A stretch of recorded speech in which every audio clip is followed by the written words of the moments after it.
हे बाबा कलानंदीर धड़ा होइतिबा महाप्रभु धवलेश्वराय नमः।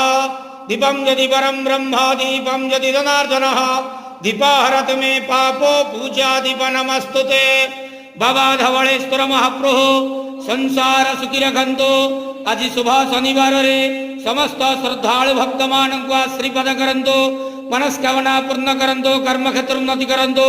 ग्रहरिष्टमान खंडन करंतु। जगतर मंगल करंतु। विश्वर कल्याण करंतु। आपणकर नाम प्रकाश करंतु। समस्त गुआवसा भक्त मानकर मनस्कामना पूर्ण करंतु। हे बाबा धवलेश्वराय नमो नमः।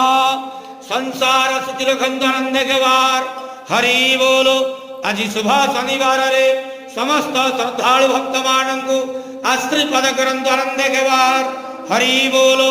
बाबा धवलेश्वराय नमो नमः। धवलेश्वराय नमो नमः।